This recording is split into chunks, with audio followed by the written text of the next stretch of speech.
बोलो भागवत भगवान की जय। दशम स्कंद 63वां अध्याय। भगवान श्री कृष्ण के साथ बाणासुर का युद्ध। श्री सुखदेव जी कहते हैं, परीक्षित, बरसात के 4 महीने बीत गए परंतु अनिरुद्ध जी का कहीं पता न चला। उनके घर के लोग इस घटना से बहुत ही शोकाकुल हो रहे थे। एक दिन नारद जी ने आकर अनिरुद्ध जी का शोणितपुर जाना, वहाँ बाणासुर के सैनिकों को हराना, फिर नागपास में बांधा जाना, यह सारा समाचार सुनाया। तब श्री कृष्ण को ही अपना आराध्य देव मानने वाले यदुवंशियों ने शोणितपुर पर चढ़ाई कर दी। अब श्री कृष्ण और बलराम जी के साथ उनके अनुयायी सभी यदुवंशी प्रधुवन, सात्विक, गद, साम्र, सारद, नंद, उपनंद और भद्र आदि ने 12 अक्षौणी सेना के साथ व्यूह बनाकर चारों ओर से बाणासुर को राजधानी को घेर लिया। जब बाणासुर ने देखा यदुवंशियों की सेना नगर के उद्यान पर कोटे, बुर्ज और सिंह द्वारों को तोड़ फोड़ रही है, तब उसे बड़ा क्रोध आया और वह भी 12 अक्षौणी सेना लेकर नगर से निकल पड़ा। बाणासुर की ओर से साक्षात भगवान शंकर वृषभराज नंदी पर सवार होकर अपने पुत्र कार्तिकेय और गणों के साथ रणभूमि में पधारे। उन्होंने भगवान श्री कृष्ण तथा बलराम जी से युद्ध किया। परीक्षित यह युद्ध इतना अद्भुत और घमासान हुआ कि उसे देखकर रोंगटे खड़े हो जाते थे। भगवान श्री कृष्ण से शंकर जी का तथा प्रद्युम्न से स्वामी कार्तिकेय जी का युद्ध हुआ। बलराम जी से कुंभांड और कुंभकर्ण का युद्ध हुआ। बाणासुर के पुत्र के साथ सांब और स्वयं बाणासुर के साथ सात्विकी भिड़ गए। ब्रह्मा आदि बड़े बड़े देवता, ऋषि मुनि, सिद्ध, चारण, गंधर्व, अप्सराएं, यक्ष विमानों पर चढ़ चढ़कर युद्ध देखने के लिए यहाँ पहुंचे। भगवान श्री कृष्ण ने अपने शांग धनुष के तीखे नोक वाले बाणों से शंकर जी के अनुचरों भूत, प्रेत, प्रमथ, गोवक, डाकनी, यातुधान, वेताल, विनायक, प्रेतगण, मातृगण, पिशाच, कुष्मांड और ब्रह्म राक्षसों को मार मार कर खरीद दिया। पिनाक पाणी शंकर जी ने भगवान श्री कृष्ण पर भांति भांति के अग्निदग्ध शस्त्रों का प्रयोग किया, परंतु भगवान श्री कृष्ण ने बिना किसी प्रकार के विस्मय के उन्हें विरोधी शस्त्र शास्त्रों से शांत कर दिया। भगवान श्री कृष्ण ने ब्रह्मशास्त्र की शांति के लिए ब्रह्मास्त्र का, वायव्य अस्त्र के लिए पार्वत अस्त्र का, आग्नेय अस्त्र के लिए पर्जनाय अस्त्र का और पाशुपत अस्त्र के लिए नारायण अस्त्र का प्रयोग किया। इसके बाद भगवान श्री कृष्ण ने ब्रह्मास्त्र से, जिससे मनुष्य को जमाई पर जमाई आने लगती है, महादेव जी को मोहित कर दिया। वे युद्ध से वितरित होकर जमाई लेने लगे। तब भगवान श्री कृष्ण शंकर जी से छुट्टी पाकर तलवार, गदा, बाणों से बाणासुर की सेना का संहार करने लगे। इधर प्रद्युम्न ने बाणों की बौछार से स्वामी कार्तिक को घायल कर दिया। उनके अंग अंग से रक्त की धारा बह चली और रणभूमि छोड़कर अपने वाहन मयूर द्वार भाग निकले।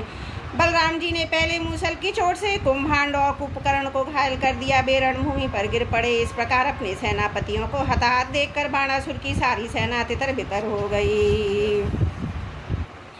जब रथ पर सवार बाणासुर ने देखा कि श्री कृष्ण आदि के प्रहार से हमारी सेना तितर बितर तहस नहस हो गई है, तब उसे बड़ा क्रोध आया। उसने चिढ़कर सात्विकी को छोड़ दिया तथा भगवान श्री कृष्ण आक्रमण करने के लिए दौड़ पड़ा। परीक्षित रण उन्मत्त बाणासुर ने अपने 1000 हाथों से और साथ ही 500 धनुष खींचकर एक एक बार 2-2 बाण चढ़ाए, परंतु भगवान श्री कृष्ण ने एक साथ ही उसके सारे धनुष काट डाले और सारथी, रथ तथा घोड़ों को भी धराशायी कर दिया। और शंख ध्वनि की कोटरा नाम की एक देवी बाणासुर की धर्म माता थी। वह अपने उपायक पुत्र के प्राणों की रक्षा के लिए बाल बिखेर कर रंगधड़ंग भगवान श्री कृष्ण के सामने आकर खड़ी हो गई। भगवान श्री कृष्ण ने इसलिए कि कहीं उस पर दृष्टि न पड़ जाए अपना मुंह फेर लिया और वे दूसरी ओर देखने लगे। तब तक बाणासुर धनुष कट जाने और रथहीन हो जाने के कारण अपने नगर में चला गया। इधर जब भगवान शंकर के भूतगण इधर उधर भाग गए, तब उनका छोड़ा हुआ 3 सिर और 3 पैर वाला ज्वर 10 दिशाओं को जलाता हुआ सा भगवान श्री कृष्ण की ओर दौड़ा। भगवान श्री कृष्ण अपनी ओर आते देखकर उसका मुकाबला करने के लिए अपना ज्वर छोड़ा। वैष्णव और महेश्वर दोनों ज्वर आपस में लड़ने लगे। अंत में वैष्णव ज्वर के तेज से महेश्वर ज्वर पीड़ित होकर चिल्लाने लगा, अत्यंत भयभीत हो गया। तब उसे अन्यत्र कहीं त्राण न मिला। हुआ अत्यंत नम्रता से हाथ जोड़कर शरण में लेने के लिए भगवान श्री कृष्ण से प्रार्थना करने लगा।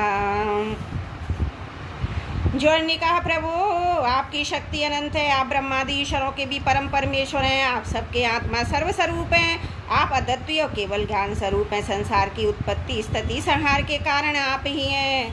श्रुतियों के द्वारा आपका ही वर्णन अनुमान किया जाता है। आप समस्त विकारों से रहित स्वयं ब्रह्म हैं। मैं आपको प्रणाम करता हूँ। काल देव अदृष्ट कर्म जीव स्वर सूक्ष्म भूत शरीर सूत्रात्मा प्राण अहंकार एकादश इंद्रियां और पंचभूत, इन सबका संघात लिंग शरीर से और बीजानुकुल न्याय के अनुसार उनसे कर्म और कर्म से फिर लिंग शरीर की उत्पत्ति, यह सब आपकी माया है। आप माया के निषेध की परम अवधि है। मैं आपकी शरण ग्रहण करता हूँ प्रभु। आप अपनी लीला से ही अनेकों रूप धारण कर लेते हैं। देवता साधु लोग मर्यादा का पालन पोषण करते हैं, साथ ही उन्मार्गगामी और हिंसक असुरों का संहार भी करते हैं। आपका यह अवतार पृथ्वी का भार उतारने के लिए हुआ है प्रभु। आपके शांतोग्र अत्यंत भयानक दुसह तेज ज्वर से अत्यंत संतप्त हो रहा हूँ। भगवान देहधारी जीवों को तभी तक ताप संताप रहता है जब तक वे आशा के फंदों में फंसे रहने के कारण आपके चरण कमलों की शरण नहीं ग्रहण करते। भगवान श्री कृष्ण ने कहा, तृष्णा मैं तुम पर प्रसन्न हूँ, अब तुम मेरे ज्वर से निर्भय हो जाओ। संसार में जो कोई हम दोनों के संवाद का स्मरण करेगा उसे तुमसे कोई भय न रहेगा। भगवान श्री कृष्ण के इस प्रकार कहने पर माहेश्वर ज्वर उन्हें प्रणाम करके चला गया। तब तक बाणासुर रथ पर सवार होकर भगवान श्री कृष्ण से युद्ध करने के लिए फिर आ पहुंचा। परीक्षित बाणासुर ने अपने 1000 हाथों में तरह तरह के हथियार ले रखे थे। अब वह अत्यंत क्रोध में भरकर चक्रपाणी भगवान पर बाणों की वर्षा करने लगा। जब भगवान श्री कृष्ण ने देखा कि बाणासुर ने तो बाणों की छड़ी लगा दी है, तब वे एक छुरे के समान तीखी धार वाले चक्र से उसकी भुजाएं काटने लगे, मानो कोई किसी वृक्ष की छोटी छोटी डालियां काट रहा हो। तब भक्त वत्सल भगवान शंकर ने देखा कि बाणासुर की भुजाएं कट रही हैं। तब वे चक्रधारी भगवान श्री कृष्ण के पास आए और स्तुति करने लगे। भगवान शंकर ने कहा, प्रभु आप वेद मंत्रों में तात्पर्य रूप से छिपे हुए परम ज्योति स्वरूप पर ब्रह्म में शुद्ध हृदय महात्मा गण आपके आकाश के समान सर्वव्यापक और निर्विकार निर्लेप स्वरूप का साक्षात्कार करते हैं। आकाश आपकी नाभि है, अग्नि मुख है, जल वीर है, स्वर सिर, दिशाएं कान और पृथ्वी चरण है। चंद्रमा मन सूर्य नेत्रों में शिव आपका अहंकार, समुद्र आपका पेट है और इंद्र भुजा, धन्यादि औषधियाँ रोम है, मेघ केश है और ब्रह्मा बुद्धि, प्रजापति लिंग है, धर्म हृदय। इस प्रकार समस्त लोक और लोकांतरों के साथ जिसके शरीर की तुलना की जाती है वे परम पुरुष आप ही हैं। अखंड ज्योति स्वरूप परमात्मन आपका ये अवतार धर्म की रक्षा और संसार के अभ्युदय अभिवृद्धि के लिए हुआ है। हम सब आपके प्रभाव से ही प्रभान्वित होकर सातों भुवनों का पालन करते हैं। आप सजातीय विजातीय और स्वगत वेद से रहित हैं। एक और आदित्य आदि पुरुष है, मायाकृत जागृत स्वप्न और सुषुप्ति, इन 3 अवस्थाओं में अनुगत और उनसे अतीत तुरीय तत्व भी आप ही हैं। आप किसी दूसरी वस्तु के द्वारा प्रकाशित नहीं होते, स्वयं प्रकाश है, आप सबके कारण है, परंतु आपका ना तो कोई कारण है और ना तो आप में कारण पना ही है। भगवान ऐसा होने पर भी आप तीनों गुणों की विभिन्न विषमताओं को प्रकाशित करने के लिए अपनी माया से देवता पशु पक्षी मनुष्य आदि शरीरों के अनुसार भिन्न भिन्न रूपों में प्रतीत होते हैं। प्रभु जैसे सूर्य अपनी छाया बादलों से ही ढक जाता है और उन बादलों तथा विभिन्न रूपों को प्रकाशित करता है, उसी प्रकार आप तो स्वयं प्रकाशमान हैं, परंतु गुणों के द्वारा मानो ढक से जाते हैं। समस्त गुणों तथा गुणाभिमानी जीवों को प्रकाशित करते हैं। वास्तव में आप अनंत हैं। भगवान आपकी माया से मोहित होकर लोग स्त्री पुत्र देह गे आदि में आसक्त हो जाते हैं, फिर दुख के अपार सागर में डूबने उतारने लगते हैं। संसार के मानवों को ये मनुष्य शरीर आपने अत्यंत कृपा करके दिया है। जो पुरुष इसे पाकर भी अपनी इंद्रियों को वश में नहीं करता और आपके चरण कमलों का आश्रय नहीं लेता, उनका सेवन नहीं करता, उनका जीवन अत्यंत शोचनीय है। वह स्वयं अपने आप को धोखा दे रहा है। प्रभु आप समस्त प्राणियों के आत्मा प्रियतम ईश्वर हैं। जो मृत्यु का ग्रास मनुष्य आपको छोड़ देता है, अनात्म दुख रूप एवं तुक्ष विषयों में सुख दुख करके उनके पीछे भटकता है, वह इतना मूर्ख है कि अमृत को छोड़कर विष पी रहा है। मैं ब्रह्मा सारे देवता विशुद्ध हृदय वाले ऋषि मुनि सब प्रकार से सर्वात्मा भाव आपके शरणागत हैं, क्योंकि आप ही हम लोगों के आत्मा प्रियतम ईश्वर हैं। आप जगत की उत्पत्ति स्थिति और प्रलय के कारण हैं। आप सब में सम परम शांत सबके स्वर्धात्मा इष्ट देव हैं। आप एक अद्वितीय और जगत के आधार तथा अधिष्ठान हैं। हे प्रभु हम सब संसार से मुक्त होने के लिए आपका भजन करते हैं। देव ये बाणासुर मेरा परम प्रिय कृपा पात्र और सेवक है। मैंने इसे अभयदान दिया है। प्रभु जिस प्रकार इसके परदादा दैत्यराज प्रहलाद पर आपका कृपा प्रसाद है, वैसा ही कृपा प्रसाद आप इस पर भी करें। भगवान श्री कृष्ण ने कहा, भगवान आपकी बात मानकर जैसा आप चाहते हैं मैं इसे निर्भय किए देता हूँ। आपने पहले इसके संबंध में जैसा निश्चय किया था, मैंने इसकी भुजाएं काट कर उसी का अनुमोदन किया है। मैं जानता हूँ कि बाणासुर दैत्यराज बलि का पुत्र है, इसलिए मैं भी इसका वध नहीं कर सकता, क्योंकि मैंने प्रहलाद को वर दिया है कि मैं तुम्हारे वंश में पैदा होने वाले किसी भी दैत्य का वध नहीं करूँगा।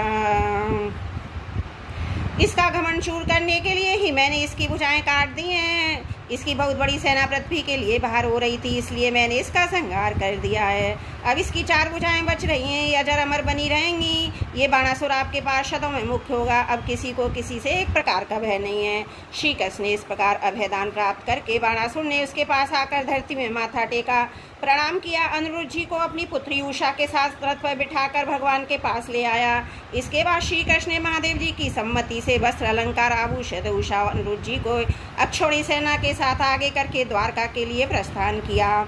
इधर द्वारका में भगवान श्री कृष्ण आदि के शुभ आगमन के समाचार सुनकर झंडियां तोरणों से नगर का कोना कोना सजा दिया गया। बड़ी बड़ी सड़कों चौराहों को चंदन मिश्रित जल से सींच दिया गया। नगर के नागरिकों, बंधु बांधवों, ब्राह्मणों ने आगे आकर खूब धूमधाम से भगवान का स्वागत किया। उस समय शंख, नगारे, ढोलों की तुमिल ध्वनि हो रही थी। इस पर भगवान श्री कृष्ण ने अपनी राजधानी में प्रवेश किया। परीक्षित, जो पुरुष श्री शंकर जी के साथ भगवान श्री कृष्ण का युद्ध और उनकी विजय की कथा का प्रातः काल उठकर स्मरण करता है, उसकी पराजय नहीं होती है। बोलो भागवत भगवान की जय। दशम स्कंद 61-63वां अध्याय। त्रुटियों के लिए क्षमा चाहती हूँ। बोलो भागवत भगवान की जय। दशम स्कंद 64वां अध्याय। नृग राजा की कथा। श्री सुखदेव जी कहते हैं, पीरी परीक्षित एक दिन शाम प्रदोन चारु भानु गद आदि यदुवंशी राजकुमार घूमने के लिए उपवन में गए। वहां बहुत देर तक खेलते खेलते उन्हें प्यास लगाई। अब वे इधर उधर जल की खोज करने लगे। वे एक कुएं के पास गए, उसमें जल तो था नहीं। एक बड़ा विचित्र जीव दिख पड़ा। वह जीव पर्वत के समान आकार का एक गिरगिट था। उसे देखकर उनके आश्चर्य की सीमा न रही। उनका हृदय करुणा से भर आया। वे उसे बाहर निकालने का प्रयत्न करने लगे, परंतु जब वे राजकुमार उस गिरे हुए गिरगिट को चमड़े और सूत की रस्सियों से बांधकर बाहर निकाल रहे थे, तब कौतूहलवश उन्होंने आश्चर्य में कृतांत भगवान श्री कृष्ण के पास जाकर निवेदन किया। जगत के जीवन दाता कमल नयन भगवान श्री कृष्ण उस कुएं पर आए। उसे देखकर उन्होंने बाएं हाथ से खेल खेल में अनासी उसको बाहर निकाल लिया। भगवान श्री कृष्ण कर कमलों का स्पर्श होते ही उसका गिरगिट रुक जाता रहा। वह एक स्वर्गीय देवता के रूप में परिणत हो गया। अब उसके शरीर का रंग तपाए हुए सोने के समान चमक रहा था। उसके शरीर पर अद्भुत वस्त्र, आभूषण, पुष्पों के हार शोभा पा रहे थे। यद्यपि भगवान श्री कृष्ण जानते थे कि इस दिव्य पुरुष को गिरगिट योनि क्यों मिली थी, फिर भी वह कारण सर्वसाधारण को मालूम हो जाए, इसलिए उन्होंने इस दिव्य पुरुष से पूछा, महाभाग तुम्हारा बहुत ही सुंदर, तुम कौन हो? मैं तो ऐसा समझता हूँ कि तुम अवश्य कोई श्रेष्ठ देवता हो। कल्याण मूर्ति, किस कर्म के फल से तुम्हें इस योनि में आना पड़ा था? वास्तव में तुम इसके योग्य नहीं हो। हम लोग तुम्हारा वृत्तांत जानना चाहते हैं। यदि तुम हम लोगों को यह बतलाना उचित समझो तो अपना परिचय अवश्य दो। श्री सुखदेव जी कहते हैं, परीक्षित, जब अनंत मूर्ति भगवान श्री कृष्ण ने राजा नरक से, क्योंकि वे ही इस रूप में प्रकट हुए थे, इस प्रकार पूछा, तब उन्होंने अपना सूर्य के समान जाजल्यमान मुकुट झुकाकर भगवान को प्रणाम किया और वे इस प्रकार कहने लगे। राजा नरग ने कहा, प्रभु, मैं महाराजा इक्ष्वाकु का पुत्र राजा नरग हूँ। जब कभी किसी ने आपके सामने दानियों की गिनती की होगी, तब उसमें मेरा नाम अवश्य ही आपके कानों में पड़ा होगा। प्रभु, आप समस्त प्राणियों की एक एक वृत्ति के साक्षी हैं। भूत और भविष्य का व्यवधान भी आपके अखंड ज्ञान में किसी प्रकार की बाधा नहीं डाल सकता। अतः आपसे छिपाई क्या है? फिर भी मैं आपकी आज्ञा का पालन करके कहता हूँ, भगवान, पृथ्वी में जितने धूली कण हैं, आकाश में जितने तारे हैं, वर्षा में जितनी जल की धाराएं गिरती हैं, मैंने उतनी गौएं दान की थी। वे सभी गौएं दुधारू, नौजवान, सीधी, सुंदर, सुलक्षणा, कपिला थीं। मैंने उनके न्याय के धन से प्राप्त किया था। सबके साथ बछड़े थे। उनके सींगों में सोना मढ़ दिया गया था, खुरों में चांदी, उन्हें वस्त्र, हार, गहनों से सजा दिया गया था। ऐसी गौएं मैंने दी थी। भगवान, मैं युवावस्था में संपन्न श्रेष्ठ ब्राह्मण कुमारों को, जो सद्गुणी शील संपन्न, कष्ट में पड़े हुए कुटुंब वाले, दम्भ रहित, तपस्वी, वेद पाठी शिष्यों का विद्यावान करने के लिए सच्चरित होते हुए वस्त्राभूषण से अलंकृत करता, उन गौओं का दान करता। इस प्रकार मैंने बहुत सी गौएं, पृथ्वी, सोना, घर, घोड़े हाथी दासियों के सहित कन्याएं तिलों के पर्वत, चांदी, सैया, वस्त्र, रत्न, गृह सामग्री, रथ आदि दान किए। अनेकों यज्ञ किए, बहुत से कुएं, बावली आदि बनवाए। एक दिन किसी अप्रतिग्रही दान न देने वाले तपस्वी ब्राह्मण की एक गाय भी छुड़कर मेरी गौ में आ मिली। मुझे इस बात का बिल्कुल पता न चला, इसलिए मैंने अनजाने में उसे किसी दूसरे ब्राह्मण को दान कर दी। जब उस गाय को वो ब्राह्मण ले गए तब उस गाय के असली स्वामी ने कहा, यह मेरी गाय है। दान ले जाने वाले ब्राह्मण ने कहा, यह तो मेरी है, क्योंकि राजा नृग ने मुझे इसका दान किया है। वे दोनों ब्राह्मण आपस में झगड़ते हुए अपनी अपनी बात कायम करने के लिए मेरे पास आए। एक ने कहा, ये गाय अभी अभी आपने मुझे दी है। दूसरे ने कहा, यदि ऐसी बात है तो तुमने मेरी गाय चुरा ली है। भगवान, उन दोनों ब्राह्मणों की बात सुनकर मेरा चित्त भ्रमित हो गया। मैंने धर्म संकट में पड़कर उन दोनों में बड़ी अनुनय विनय की और कहा कि मैं बदले में 1 लाख उत्तम गौ दूंगा। आप लोग मुझे यह गाय दे दीजिए। मैं आप लोगों का सेवक हूँ, मुझसे अनजाने में अपराध बन गया है। मुझ पर आप लोग कृपा कीजिए और मुझे इस घोर कष्ट से तथा घोर नरक में गिरने से बचा लीजिए। राजन, मैं इसके बदले में कुछ नहीं लूँगा। यह कहकर गाय का स्वामी चला गया। तुम इसके बदले में 1 लाख ही नहीं 10,000 गौएं दो तो भी मैं लेने का नहीं हूँ। इस प्रकार कहकर दूसरा ब्राह्मण भी चला गया। देवादिदेव जगदीश्वर इसके बाद आयु समाप्त होने पर यमराज के दूत आए और मुझे यमपुरी ले गए। वहाँ यमराज ने मुझसे पूछा, राजन, तुम पहले अपने पाप का भोग भोगना चाहते हो या पुण्य का फल? तुम्हारे दान और धर्म के फलस्वरूप तुम्हें ऐसा तेजस्वी लोक प्राप्त होने वाला है जिसकी कोई सीमा ही नहीं है। भगवान, तब मैंने यमराज से कहा, देव, पहले मैं अपने पाप का फल भोगना चाहता हूँ। और उसी क्षण यमराज ने, तुम गिर जाओ। उनके ऐसा कहते ही मैं वहाँ से गिरा। गिरते ही देखा कि मैं एक गिरगिट हो गया हूँ। प्रभु, मैं ब्राह्मणों का सेवक, उदार दानी, आपका भक्त था। मुझे इस बात की उत्कंठ अभिलाषा थी कि किसी प्रकार आपके दर्शन हो जाएं। इस प्रकार आपकी कृपा से मेरे पूर्व जन्मों की स्मृति नष्ट हो गई। भगवान, आप परमात्मा बड़े से बड़े शुद्ध हृदय योगीश्वर, उपनिषदों की दृष्टि से, अभेद दृष्टि से अपने हृदय में आपका ध्यान करते रहते हैं। इंद्रातीत परमात्मा, साक्षात आप मेरे नेत्रों के सामने कैसे आ गए? क्योंकि मैं तो अनेक प्रकार के व्यसनों, दुखद कर्मों में फंसकर अंधा हो रहा था। आपका दर्शन तो तब होता जब संसार के चक्कर से छुटकारा मिलने का समय आता। देवताओं के भी आराध्य थे परम पुरुषोत्तम गोविंद, आप ही व्यक्त और अव्यक्त जगत तथा जीवों के स्वामी हैं। अविनाशी अच्युत, आपकी कीर्ति पवित्र है। अंतर्यामी नारायण, आप ही समस्त वृत्तियों इंद्रियों के स्वामी। प्रभु श्री कृष्ण, उन देवताओं के लोक में जा रहा हूँ, आप मुझे आज्ञा दीजिए। आप ऐसी कृपा कीजिए, मैं चाहे कहीं भी रहूँ, मेरा चित्त सदा आपके चरण कमलों में ही लगा रहे। आप समस्त कार्यों कारणों के रूप में विद्यमान हैं। आपकी शक्ति अनंत है, आप स्वयं ब्रह्म हैं। आपको मैं नमस्कार करता हूँ। सच्चिदानंद स्वरूप सर्वंतर्यामी वासुदेव श्री कृष्ण, आप समस्त योगों के स्वामी योगेश्वर हैं। मैं आपको बार बार नमस्कार करता हूँ। राजा नृग ने इस प्रकार कहकर भगवान की परिक्रमा की और अपने मुकुट से उनके चरणों का स्पर्श करके प्रणाम किया। फिर उनसे आज्ञा लेकर उनके देखते देखते वे श्रेष्ठ विमान पर सवार हो गए। राजा नृग के चले जाने पर ब्राह्मणों के परम धर्म के आधार देव की नंदन भगवान श्री कृष्ण ने क्षत्रियों को शिक्षा देने के लिए उपस्थित अपने कुटुंब के लोगों से कहा, जो लोग अग्नि के समान तेजस्वी हैं वे भी ब्राह्मणों के थोड़े से थोड़ा धन हड़प कर नहीं पचा सकते। फिर जो अभिमानवश झूठ मूठ अपने को लोगों का स्वामी समझते हैं वे राजा को तो क्या पचा सकते हैं।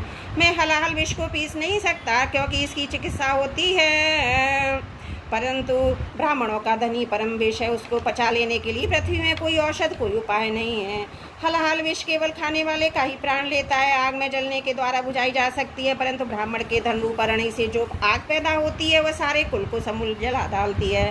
ब्राह्मण का धन यदि आपकी पूरी सम्मति लिए बिना भोगा जाए तब तो वह भोगने वाले उसके लड़के और पौत्र इन 3 पीढ़ियों को ही चौपट करता है, परंतु यदि बलपूर्वक हट करके उसका उपभोग किया जाए तब तो पूर्व पुरुषों की 10 पीढ़ियाँ और आगे की भी 10 पीढ़ियाँ नष्ट हो जाती हैं। जो मूर्ख राजा अपनी राजलक्ष्मी के घमंड से अंधे होकर ब्राह्मणों का धन हड़पना चाहते हैं, समझना चाहिए कि वे जानबूझकर नरक में जाने का रास्ता साफ कर रहे हैं। वे देखते नहीं कि उन्हें अधः पतन के कैसे गहरे गड्ढे में गिरना पड़ेगा। जिन उदाहरण हृदय बहु कुटुंबियों ब्राह्मणों की वृत्ति छीन ली जाती है, उनके रोने पर उनके आंसुओं की बूंदों से धरती के जितने धूलिकण भीगते हैं उतने वर्षों तक ब्राह्मण के स्वत्व को छीनने वाले उस उच्छृंखल राजा और वंशजों को कुंभीपाक नरक में दुख भोगना पड़ता है। जो मनुष्य अपनी दूसरों की दी हुई ब्राह्मण की वृत्ति और उनकी जीविका के साधन छीन लेते हैं, वे 60,000 वर्ष तक विष्ठा के कीड़े होते हैं। इसलिए मैं तो यही चाहता हूँ कि ब्राह्मणों का धन कभी भूल से भी मेरे कोष में ना आए, क्योंकि जो लोग ब्राह्मणों की धन की इच्छा भी करते हैं उसे छीनने की बात तो अलग रही, वे उस जन्म में अल्पायु शत्रुओं से पराजित राजभ्रष्ट हो जाते हैं। मृत्यु के बाद भी वे दूसरों को कष्ट देने वाले सांप ही होते हैं। इसलिए मेरे आत्मीयों, यदि ब्राह्मण अपराध करे तो भी उससे द्वेष मत करना। वह मार ही क्यों ना बैठ पाए, गालियाँ शाप ही क्यों ना दे, उसे तुम लोग सदा नमस्कार ही करो। जिस प्रकार मैं बड़ी सावधानी से तीनों समय ब्राह्मणों का प्रणाम करता हूँ, वैसे ही तुम लोग भी किया करो। जो मेरी इस आज्ञा का उल्लंघन करेगा उसे मैं क्षमा नहीं करूँगा, दंड दूंगा। यदि ब्राह्मणों के धन का अपहरण हो जाए तो अपहृत धन उस अपहरण करने वाले को अनजान में उसके द्वारा यह अपराध हुआ हो तो भी अधः पतन के गड्ढे में डाल देता है। जैसे ब्राह्मण की गाय ने अनजाने में उसे लेने वाले राजा नरक को नरक में डाल दिया था। परीक्षित, समस्त लोगों को पवित्र करने वाले भगवान श्री कृष्ण द्वारका वासियों को इस प्रकार उपदेश देकर अपने महल में चले गए। बोलो भागवत भगवान की जय। दशम स्कंद 64वां अध्याय समाप्त। त्रुटियों के लिए क्षमा प्रार्थी हूँ। बोलो भागवत भगवान की जय। दशम स्कंद 65वां अध्याय श्री बलराम जी का ब्रज गमन। श्री सुखदेव जी कहते हैं, परीक्षित, भगवान बलराम जी के मन में ब्रज के नंद बाबा आदि स्वजन संबंधियों से मिलने की बड़ी इच्छा उत्कंठा थी। अब भी रथ पर सवार होकर द्वारका से नंद बाबा के ब्रज में आए। इधर उनके ब्रजवासी गोप और गोपियाँ भी बहुत दिनों से उत्कंठित थीं। उन्हें अपने बीच में पाकर सबने बड़े प्रेम से गले लगाया। बलराम जी ने माता यशोदा नंद बाबा को प्रणाम किया। उन लोगों ने भी आशीर्वाद देकर उनका अभिनंदन किया, यह कहकर कि बलराम जी, तुम जगदीश्वर हो, अपने छोटे भाई श्री कृष्ण के साथ सर्वदा हमारी रक्षा करते रहो। उनको गोद में ले लिया, अपने प्रेमाश्रुओं से उन्हें भिगो दिया। इसके बाद बड़े बड़े गोपों को बलराम जी ने, अपने छोटे छोटे गोपों ने बलराम जी को नमस्कार किया। वे अपनी आयु मेल जोड़ा संबंध के अनुसार सबसे मिले जुले। ग्वाल वालों के पास आकर किसी से हाथ मिलाया, किसी से मीठी मीठी बातें की, किसी को खूब हंस हंस कर गले लगाया। इसके बाद जब बलराम जी की थकावट दूर हो गई, वे आराम से बैठ गए। तब सब ग्वाल वाला पास में आए। उन ग्वाल वालों ने कमल नयन भगवान श्री कृष्ण के लिए समस्त भोग स्वर्ग मोक्ष तक त्याग रखा था।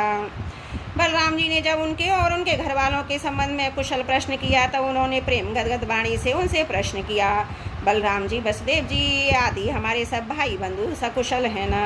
आप लोग स्त्री पुत्र आदि के साथ रहते हैं, बाल बच्चेदार हो गए हैं क्या? कभी आप लोगों को हमारी याद भी आती है? यह बड़े सौभाग्य की बात है कि पापी कंस को आप लोगों ने मार डाला, अपने स्वर संबंधियों को बड़े कष्ट से बचा लिया।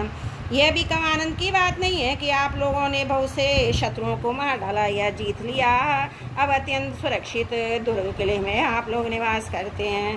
परीक्षित, भगवान बलराम जी के दर्शन से उनकी प्रेम भरी चितवन से गोपियां निहाल हो गई। उन्होंने हंसकर पूछा, क्यों बलराम जी, नगर नारियों के प्राण वल्लभ श्री कृष्ण सकुशल तो हैं, क्या कभी उन्हें अपने भाई बंधु पिता माता की याद आती है? क्या वे अपनी माता के दर्शन के लिए एक बार भी यहाँ आ सकेंगे? क्या महाबाहु श्री कृष्ण कभी हम लोगों की सेवा का भी कुछ स्मरण करते हैं? आप जानते हैं कि स्वजन संबंधियों को छोड़ना बहुत ही कठिन है, फिर भी हमने उनके लिए माँ बाप, भाई बंधु, पति पुत्र, बहन बेटियों को भी छोड़ दिया। परंतु प्रभु वे बात को बात में हमारे सौहार्द प्रेम का बंधन काट कर हमसे नाता तोड़कर परदेश चले गए। हम लोगों को बिल्कुल ही छोड़ दिया। हम चाहती तो उन्हें रोक लेती, परंतु जब वे कहते कि हम तुम्हारे ऋणी हैं, तुम्हारे उपकार का बदला कभी नहीं चुका सकते, तब ऐसी कौन सी स्त्री होगी जो उनकी मीठी मीठी बातों पर विश्वास न कर लेती।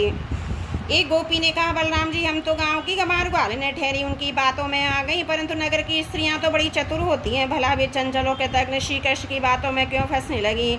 उन्हें तो वे नहीं झका पाते होंगे। दूसरी गोपी ने कहा, नहीं सखी, श्री कृष्ण बातें बनाने में तो एक ही है, ऐसी रंग बिरंगी मीठी मीठी बातें करते हैं, क्या कहना।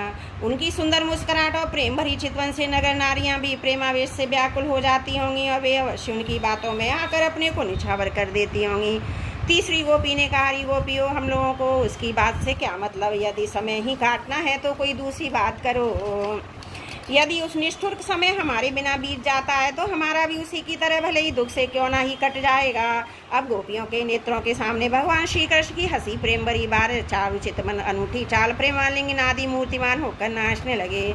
वे उन बातों की मधुर स्मृति में तन्मय होकर रोने लगी। परीक्षित भगवान बलराम जी नाना प्रकार से अनुनय विनय करने पर बड़े निपुण थे। उन्होंने भगवान श्री कृष्ण के हृदय स्पर्शी और लुभावने संदेश सुनाकर गोपियों को सांत्वना दी। और बसंत के 2 महीने चैत्र और वैशाख भी बिताए वे रात्रि के समय गोपियों में रहकर उनके प्रेम की अभिवृद्धि करते। क्यों न हो भगवान राम ही जो ठहरे। उस समय कुमुदनी की सुगंध लेकर भीनी भीनी वायु चलती रहती। पूर्ण चंद्रमा की चांदनी छिटक कर यमुना जी के तटवर्ती उपवन को उज्ज्वल कर देती। भगवान बलराम गोपियों के साथ वहीं विहार करते। वरुण देव ने अपनी पुत्री वारुणी देवी को वहाँ भेज दिया था। वह एक वृक्ष के खरोड़ में ही वहाँ बह निकली। उसने अपनी सुगंध से सारे वन को सुगंधित कर दिया। मधुधारा की यह सुगंध वायु ने बलराम जी के पास पहुँचाई, मानो उसने उन्हें उपहार दिया हो। उसकी महक से आकृष्ट होकर बलराम जी ने गोपिका को लेकर वहां पहुंच गए। उनके साथ उसका पान किया। उस समय गोपियां बलराम जी के चारों ओर उनके चरित्र का गान कर रही थीं और मतवाले से होकर वन में विचर रहे थे और उनके नेत्र आनंद से बेहल हो रहे थे। गले में पुष्पों का हार शोभा पा रहा था। बैजंती की माला पहने हुए आनंद उन्मत्त हो रहे थे। उनमें एक कान में कुंडल झलक रहा था। मुखार बिंदु मुस्कुराहट की शोभा निराली हो रही थी। उस समय पसीने की बूंदें हिमकड़ के समान जान पड़ती थी। सर्वशक्तिमान बलराम जी ने जल क्रीड़ा करने के लिए यमुना जी को पुकारा, परंतु यमुना जी ने ये समझकर ये तो मतवाले हो रहे, उनकी आज्ञा का उल्लंघन कर दिया। वे नहीं आई। तब बलराम जी ने क्रोधपूर्वक अपने हल्की नोक से उन्हें खींचा और कहा, पापिनी यमुने, मैंने बुलाने पर भी तुम मेरी आज्ञा का उल्लंघन करके यहाँ नहीं आ रही हो, मेरा तिरस्कार कर रही हो। देख, अब मैं तुझे तेरे स्वेच्छाचार का फल चखाता हूँ। अभी अभी तुझे हल्की नोक से 100 टुकड़े किए देता हूँ। जब बलराम जी ने यमुना जी को इस प्रकार डांटा फटकारा तब बेचकित और भयभीत होकर बलराम जी के चरणों पर गिर पड़ी और गिड़गिड़ाहट करने लगी। लोकाभिराम बलराम जी महाभाव में आपका परम पराक्रम कहीं नहीं। जगतपति, अब मैं जान गई कि आपके अंश मात्र शेष जी सारे जगत को धारण करते हैं। भगवान, आप परम ऐश्वर्यशाली हैं। आपके वास्तविक स्वरूप को न जानने के कारण ही मुझसे अपराध बन गया। सर्वस्वरूप भक्त वत्सल, मैं आपकी शरण में हूँ। आप मेरी भूल चूक माफ कीजिए, मुझे छोड़ दीजिए। अब यमुना जी की प्रार्थना सुनकर भगवान बलराम जी ने उन्हें क्षमा कर दिया। फिर जैसे गजराज हथनियों के साथ क्रीड़ा करता है वैसे ही वे गोपियों के साथ जल क्रीड़ा करने लगे। जब ये यथेष्ट जल विहार करके यमुना जी से बाहर निकले तब लक्ष्मी जी ने उन्हें नीलांबर बहुमूल्य आभूषण और सोने का सुंदर हार दिया। बलराम जी ने नीले वस्त्र पहन लिए, सोने की माला गले में डाल ली। वे अंगराग लगाकर सुंदर भूषणों से विभूषित होकर इस प्रकार शोभामान हुए मानो इंद्र का श्वेत वर्ण ऐरावत हाथी हो। परीक्षित, यमुना जी अब भी बलराम के खींचे हुए मार्ग से बहती हुई वे जैसी जान पड़ती मानो अनंत शक्ति भगवान बलराम जी का यश गान कर रही हूँ। बलराम जी का चित्त ब्रजवासियों गोपियों के माधुर्य से इस प्रकार मुग्ध हो गया कि उन्हें समय का कुछ ध्यान ही नहीं रहा। बहुत सी रात्रियां एक रात के समान व्यतीत हो गईं। इस प्रकार बलराम जी ब्रज में विहार करते रहे। बोलो भागवत भगवान की जय। 10वां स्कंद 65वां अध्याय समाप्त। त्रुटियों के लिए क्षमा प्रार्थी हूँ।